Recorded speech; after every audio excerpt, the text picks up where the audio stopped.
네. 자, 라일락 꽃향기가 짙어지는 이 계절의 여왕 5월입니다. 5월 1일 63년 만에 제 이름을 찾아온 노동절, 이 법정 공휴일을 시작으로 5일까지, 이 5일 어린이날까지 연휴가 이어지고 있고, 오늘 우리는 어린이 주일로 하나님 앞에 나와 있습니다. 자, 그렇다면 어린이 주일이 어떻게 시작된 날인지 한번 생각해 보신 적이 있으십니까? 어린이 주일. 이 어린이 주일은 그냥 만들어진 그런 기념일이 아닙니다. 19세기 미국 감리교를 중심으로 교회 안에서 한 가지의 질문이 시작되었어요. 어떤 질문이냐? 어린이는 교회에서 어떤 존재인가? 어린이는 교회에서 어떤 존재인가? 라는 질문이 미국 19세기 미국 감리교회를 중심으로 교회 안에서 질문이 시작됩니다.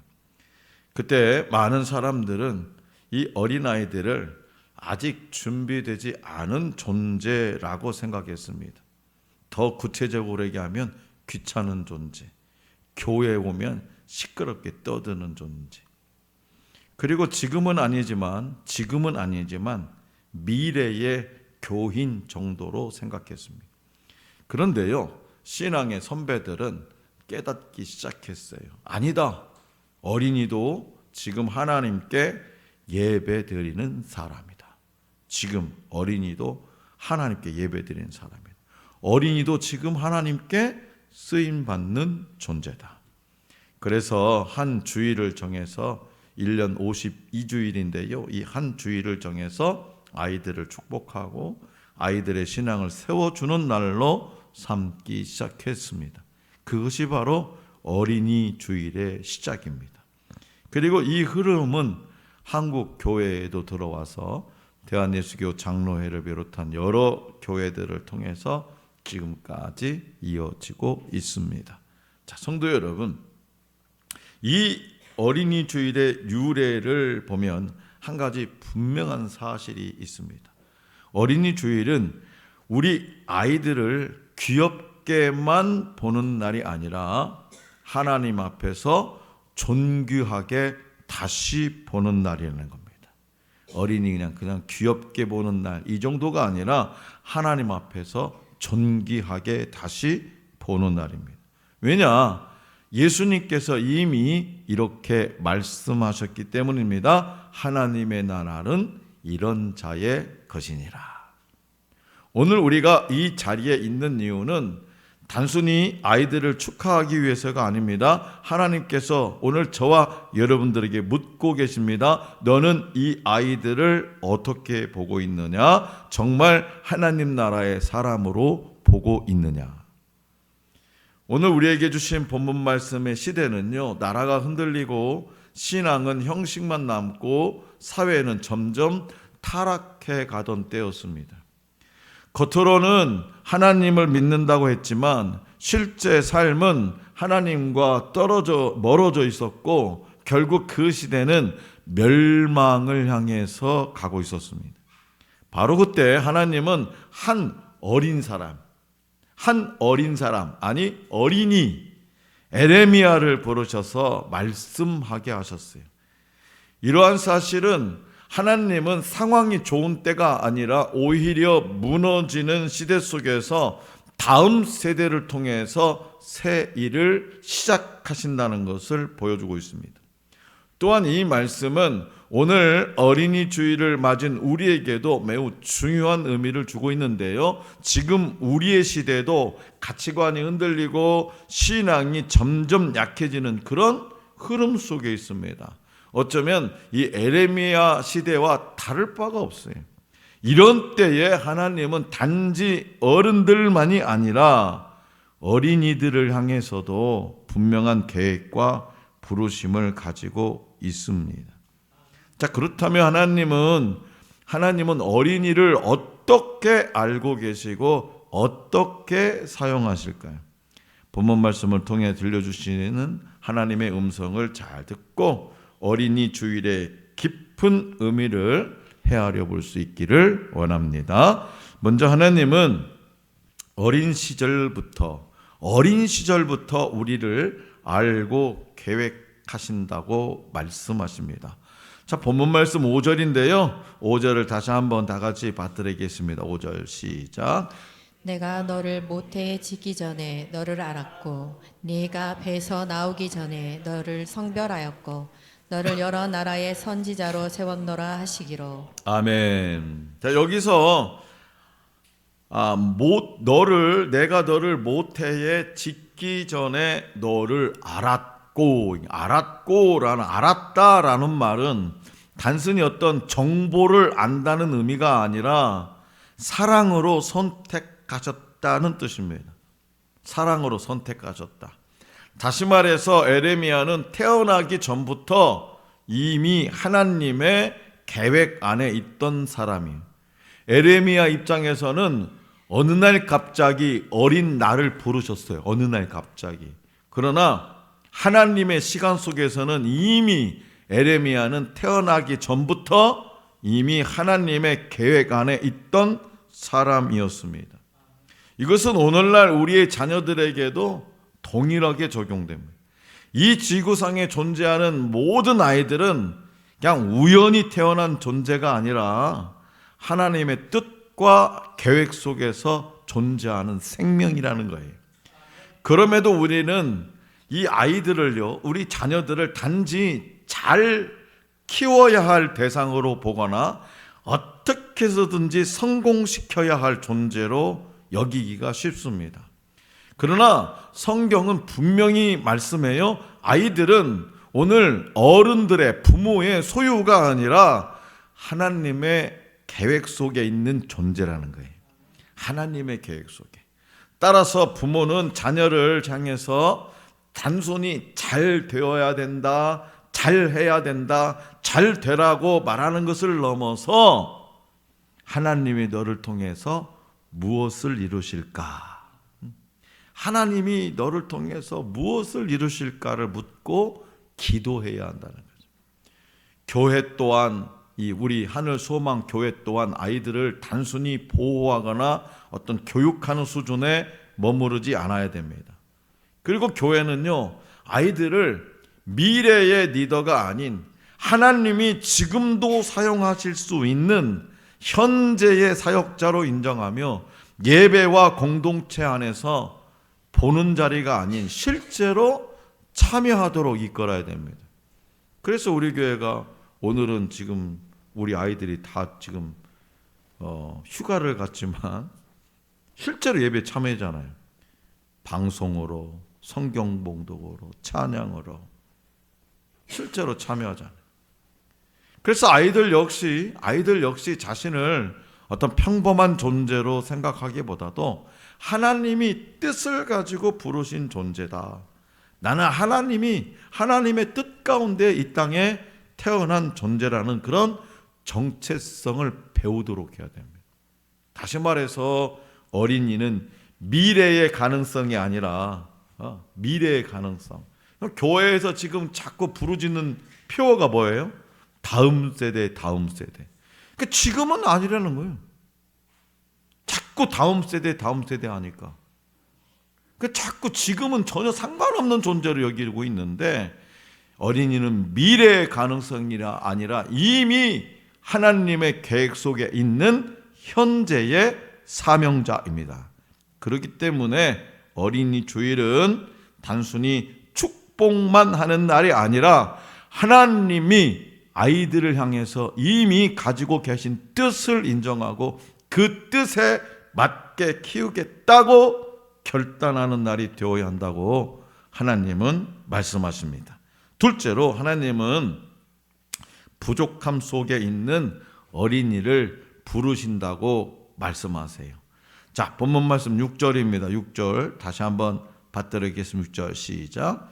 내가 이르되 슬프도소이다. 주 여호와여 보소서. 나는 아이라 말할 줄을 알지 못하나이다 하니. 아멘. 하나님은 어린 시절부터 우리를 알고 계획하신다. 어린 시절부터 이미 우리가 태어나기 전부터 우리를 알고 부르셔요. 그리고 두 번째는 우리의 부족함 속에 있는 이 어린이, 부족함 속에 있는 어린이를 부르신다고 말씀하세요. 다 커서 어린이 돼서 많은 것을 알고 있을 때 부르시는 것이 아니라 부족함 속에 있는 어린이를 부르신다. 자, 여기에서 에레미야, 이 어린이, 에레미야 어린이는 뭐라고 얘기하냐? 하나님이 부르시니까 나는 아이라 말할 줄을 알지 못합니다. 이렇게요. 나는 애기, 나는 말할 줄 몰라요. 그렇게 고백하면서 자신의 나이와 부족함을 이유로 사명을 감당할 수 없다고 생각합니다. 이 고백은요, 매우 솔직한 고백이지만 동시에 인간적인 한계를 드러내죠. 그런데 성경을 보면 하나님께 쓰임받은 사람들은요, 대부분 자신이 부족하다고 느낀 사람들이에요. 잘나고 똑똑하고 막 나는 똑똑한 사람, 그런 사람이 아니라는 거예요. 모세도요, 말이 둔하다고 생각했고 기드온도요, 자신이 가장 약하다고 그렇게 하나님 앞에 말했어요. 자, 그렇다면 하나님은 왜 이런 사람들을 부르실까? 부족하다고 하는 사람들을 부르실까? 그것은 바로 하나님의 능력을 드러내시기 위함입니다. 하나님의 능력. 그러니까 인간이 강하고 완벽하면 하나님이 하신 일이 아니라 사람이 한 일처럼 보이기 때문입니다. 오늘 우리의 아이들도 마찬가지. 아이들은요, 스스로 나 못해요, 나는 부족해요 라고 말할 수 있습니다. 이때 우리는요, 그 부족함을 지적하거나 다른 아이와 비교하기가 쉽습니다. 그렇잖아요? 네. 그러나 본문 말씀은 바로 그 부족함이 하나님이 일하시는 자리임을 보여준다는 거죠. 그 부족함이 하나님이 일하시는 자리. 다시 말해서 에레미야의 나는 아이라 말할 줄을 알지 못합니다 라는 말이 그 아이의 끝이 아니라 시작이 되었다라는 겁니다. 그 이유는 바로 하나님은 그 부족함 속에서 일하시기 때문이에요. 그래서 우리의 부모와 교회는요, 아이들의 약점만 보며 낙심하게 하는 것이 아니라 하나님이 그 아이를 통해서 하실 일을 믿고 격려해 줘야 됩니다. 적어도요, 지금 우리 수환이가 올해 대학 들어갔잖아요. 우리가 교회 개척할 당시에 제일 어린이가 수환이었어요. 3살. 이 3살 아이가 지금 대학교 들어갔는데요. 적어도 우리 교회의 아이들은요, 이런 관점으로 아이들을 양육한 것 같아요. 하나님께서 너를 통해서 어떻게 하실까?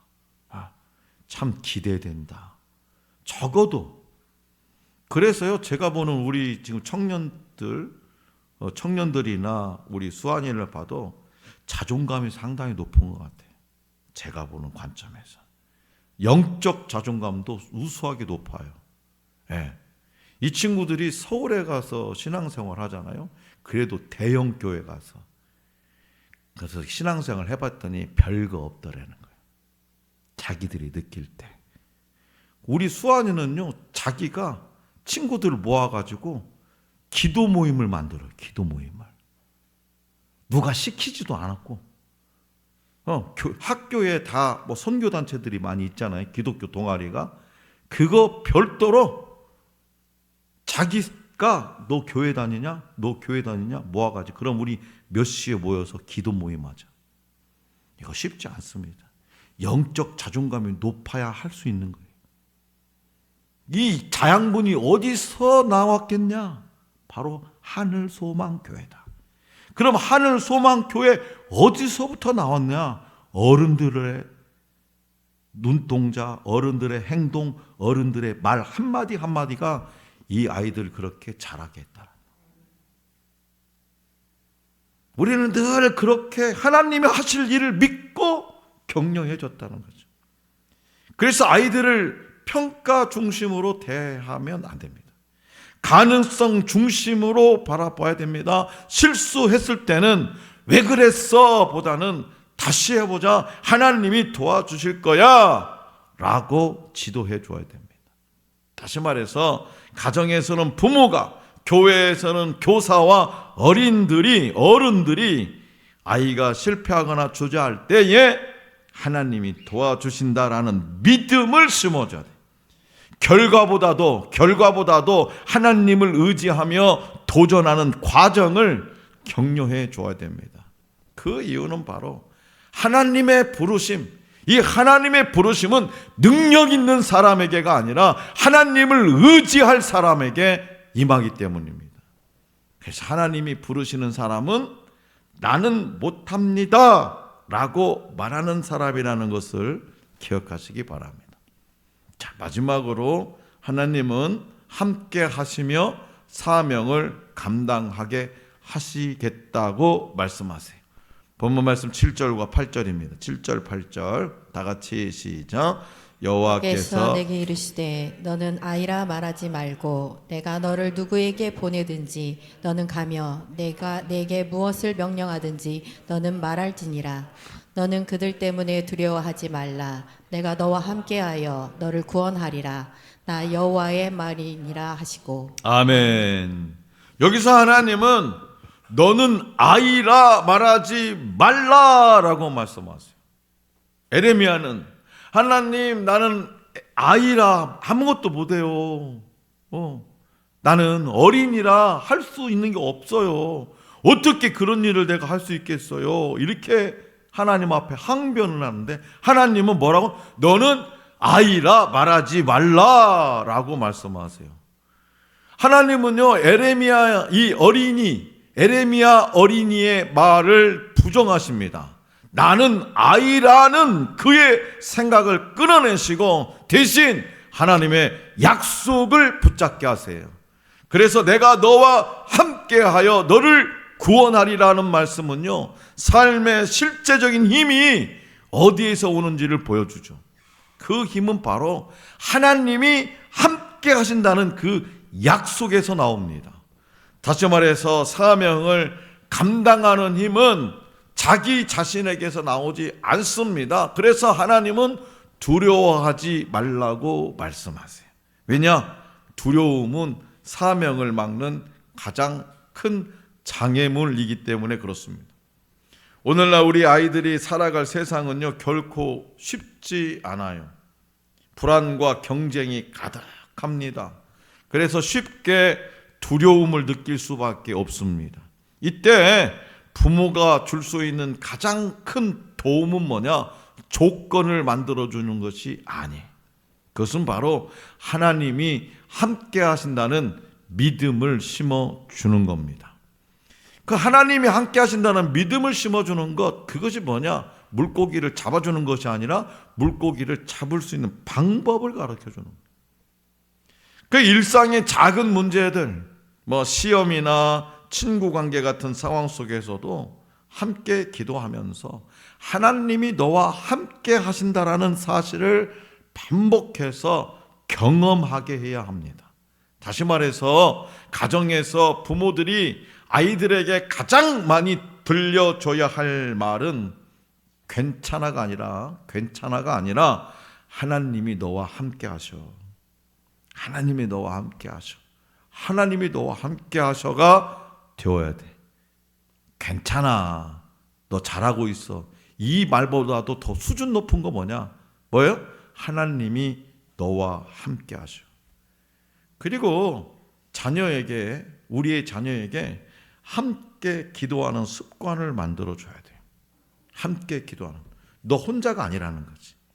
부모도 있고 형제도 있고 교회 공동체도 있고 믿음의 친구들도 있다는 거죠. 지금도요. 저희 예리가 취업해가지고 출근을 하니까 아침에 6시에 일어나야 되니까 어떻게 해? 깨워줘야지. 예? 불안하니까. 그게 시작이 돼가지고 사모님이 아침마다 6시에 모닝콜하고 깨워줘요. 그러면서 기도해줘요. 직장에 출근하니까 얼마나 가슴이 두근거리겠어요. 지금도 계속 몇 개월이에요. 벌써 1월 달부터 시작했으니까 지금도 아침마다 기도해줘요. 결과가 어떨까요? 몇 달 안 됐지 않아요. 1월 달부터 4개월 정도 밖에 안 지났는데요. 우리 아이가요. 우리 예리가 자신감이 있어요. 당당해요. 당당해. 지금 신입사원 4개월 차인데요. 한 대리급 일을 하고 있는 것 같아요. 느낌이. 그 지금은 마음이 평안해졌대요. 왜요? 하나님이 너와 함께 하셔. 그리고 우리는 너를 위해서 기도하는 엄마도 있고 아빠도 있고 오빠들도 있는 거야. 그런 습관을 만들어줘. 교회 또한 아이들이요.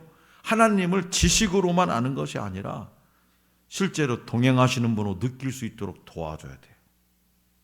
내 삶의 동행자로. 우리 아이들 스스로도 두려운 순간마다 하나님을 찾고 의지하는 습관을 가지도록 훈련되어야 됩니다. 작년엔가 제가 엘리베이터 안에 갇힌 그 아주 어린 꼬마 아이를 보여줬어요. 동영상. 엘리베이터 안에 갇혀버린 거예요. 그 정지됐어요. 엘리베이터가. 그 어떻게 할 줄을 모르니까 이 아이가요. 하나님, 제가 무섭습니다. 엘리베이터 문이 열어지게 해주세요. 그 갇힌 엘리베이터 안에서 기도하는 거예요. 꼬마가. 근데 신기하게도요. 그 기도를 한 2마디 하니까 엘리베이터 문이 딱 그냥. 온 세계가 그 영상을 보고 야, 그 친구의 믿음도 믿음이지만 그 친구의 위대한 믿음이지만 그 어린아이가 그 어린 나이 때부터 하나님과 동행하는 그 삶의 모습을 보니까 감동이 되는 거예요. 우리 어른들은 얼마만큼 느끼며 살아가고 있습니까? 내 삶의 그림자처럼 그림자가 되어 함께 동행한 그 하나님을 여러분들이 목격하며 살아가고 있습니까? 그래서 우리 아이들 스스로도 어떤 두려운 순간마다 하나님을 찾고 의지하는 습관을 가지도록 계속 훈련해야 됩니다. 그래서 예배 후에는 오늘 하나님이 너에게 뭐라고 말씀하신 것 같아? 라고 질문해 주는 것이 좋습니다. 오늘 하나님이 너에게 뭐라고 말씀하시는 것 같아? 하나님이 함께 하시면 비록 어린 아이일지라도 하나님의 일을 감당할 수 있다는 것을 기억하게 해야 합니다. 어느 시골 교회에 한 아이가 있었어요. 그 아이는요, 특별히 잘하는 것도 없고 늘 조용한 아이였습니다. 그런데 어느 날 주일학교 선생님이 아이들에게 물었어요. 얘들아, 너희가 하나님께 쓰임 받고 싶으면 무엇을 할 수 있을까? 아이들은요, 선생님, 저는 찬양할 수 있어요. 선생님, 저는 기도할 수 있어요. 선생님, 저는 헌금할 수 있어요. 선생님, 저는 쓰레기를 주울 수 있어요. 그때 그 조용한 아이가 손을 들고 선생님, 저는 기도할게요. 우리 교회를 위해서 기도할게요. 그날 이후 그 아이는 매일 밤 잠들기 전에 짧게라도 기도하기 시작합니다. 하나님, 우리 하늘소망교회 사랑하게 해주세요. 하나님, 우리 하늘소망교회 사람들이 싸우지 않게 해주세요. 하나님, 우리 하늘소망교회 목사님 힘주세요. 아무도 그 기도를 주목하지 않았습니다. 아무도 그 아이를 대단하다고 생각하지 않았습니다. 그런데 시간이 지나면서 이상한 일이 일어났습니다. 서로 교회 공동체 안에서 갈등하던 사람들이 화해하기 시작했습니다. 교회 분위기가 조금씩 따뜻해졌습니다. 무너질 것 같은 공동체가 다시 살아나기 시작했습니다. 어느 날 그 사실을 알게 된 어느 집사님이 눈물을 흘리면서 이렇게 고백해요. 우리는 큰 일을 해야 한다고만 생각했는데 하나님은 한 아이의 기도를 통해서 일하고 계셨습니다. 사랑하는 성도 여러분, 하나님은 크고 강한 사람만 사용하시는 분이 아닙니다. 순수하게 믿는 사람, 절대적으로 의지하는 사람, 하나님과 함께하는 사람, 그 사람이 바로 하나님이 쓰시는 사람. 오늘 우리는요, 이 에레미야 어린이의 이야기를 통해서 중요한 사실을 들었습니다. 하나님은 아이들을 이미 알고 계십니다. 하나님은 부족한 아이들을 부르십니다. 하나님은 그들과 함께 하십니다. 그렇다면 우리는 아이들을 어떻게 보고 있습니까? 아직은 부족한 존재입니까? 아니면 하나님이 쓰실 사람입니까? 아니면 귀찮은 존재입니까? 여러분들의 자녀나 손주를 성공시키는 것에 인생을 걸지 마시기를 바랍니다. 하나님께 쓰임받는 사람으로 세우시기를 바랍니다. 하나님께 쓰임받는 사람. 교회와 교사들에게 하나님 말씀하세요. 아이들을 관리하지 말고 사명자로 세우시기를 바랍니다. 이 아이를 하나님이 쓰신다라는 믿음으로 섬길 수 있기를 원합니다. 그리고 우리 교회 아이들에게 말씀합니다. 너는 절대로 작지 않아. 너는 약하지 않아. 하나님이 너를 알고 계시고 하나님이 너를 부르셨고 하나님이 너와 함께 하신다. 그리고 우리 함께 큰 소리로 우리가 고백하기를 원합니다. 결단하기를 원합니다. 띄워주세요. 큰 소리로 시작. 하나님, 나는 아이들을 하나님의 눈으로 보겠습니다. 나는 아이들을 믿음으로 세우겠습니다. 그리고 나 자신도 어린아이처럼 하나님을 의지하겠습니다. 어린이 주일은 단순히 아이들을 축복하는 날이 아니라 하나님이 이 시대를 위해 어린 세대를 통해서 일하시겠다는 약속을 다시 붙드는 날이라는 것을 마음 깊이 새겨둘 수 있기를 원합니다. 또한 부모와 교회는 이 아이들이 하나님께 쓰임받을 수 있도록 믿음으로 세우고 말씀으로 양육해야 할 책임이 있음을 기억할 수 있기를 원합니다. 하나님은 지금도 말씀하십니다. 너는 아이라 말하지 말라. 이 말씀이 오늘 우리 하늘 소망교회 모든 성도들의 삶 속에, 그리고 오늘 함께 예배드린 주의 백성들의 삶 속에 살아 역사하게 되기를 간절히 기원합니다.